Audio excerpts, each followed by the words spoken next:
What's up, YouTube? So we did some awesome stuff to the Bronco.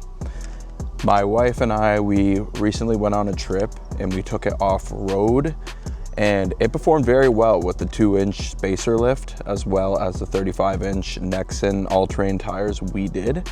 But you know, it was missing a bit of that spice. I wanted to make it a complete beast. So what did I do? 4-inch ready lift with heavy duty ball joints and high clearance control bars so that the turning radius is even better, and that much more. We have the rock lights that we did up on the hood, they're aux beam.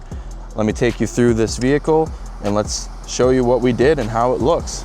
We will be planning to get 37s in the future just to complete the whole massive truck look.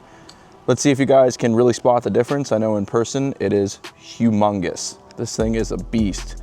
My father has an F-150 Tremor and this thing dwarfs it. So here's how it sits. For perspective, there's the hood with an Audi Q5 beside it. As you can see, it sits quite high.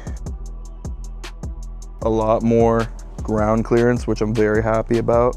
You can see the lift on the inside as well. Looks fantastic. Zero rub whatsoever. These are some 35-inch tires wrapped on some Rock Trick beadlock style wheels. Going with that bronze, rose gold, white theme. We got some touches that we're adding. For those who didn't catch the last video, we did these aux beams. They look absolutely sick. So let's start her up and take her for a spin. So as you see, the truck sits quite high. So let's hop in. Here it is in its glory. Let's get some ride impressions. So we're taking this thing for a little stroll so I can tell you about how it handles.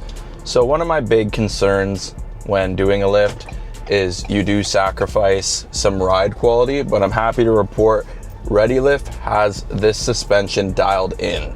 This car rides over bumps so much better than stock. It is absolutely fantastic what they did. It honestly feels like driving a pillow. It does bounce over bumps, but before it used to crash entirely and make these super loud thuds. It wasn't ideal. It was kind of like that stock, but I'm very happy that it's completely eliminated now.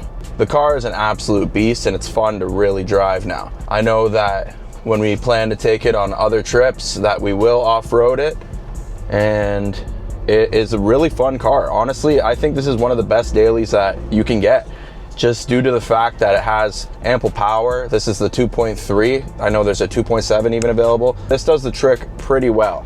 In normal mode, the throttle response is quite a bit sluggish, but when you put that thing in sport mode, it absolutely transforms the driving characteristics of the car. Let me see if I can show you guys how loud this turbo is too. It's ridiculous.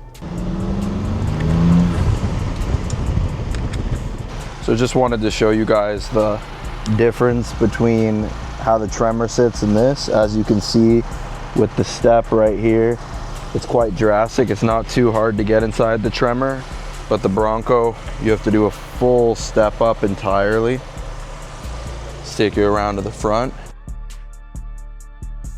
It's hard to encapture how exactly the Bronco sits with the 4-inch lift in contrast to the Tremor, but I can tell you in person, the difference is substantial.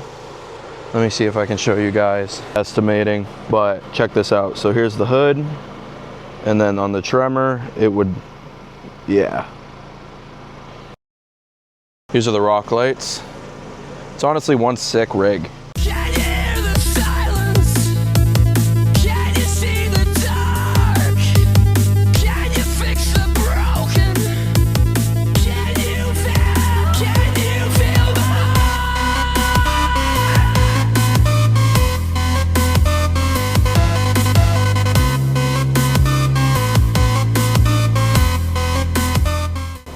So that wraps up what we did to the Bronco. We got a few touches that we're gonna be doing later on, so stay tuned for those. As you can see, my family, we do love our Fords. If you guys wanna see some off-road content, you know, not just driving around a residential area, and hitting up some dirt, some mud, and seeing how this beast performs with the new lift. Subscribe, turn the notifications on, like the video. It helps the channel a lot. Let's get to 1,000 subs. Cheers.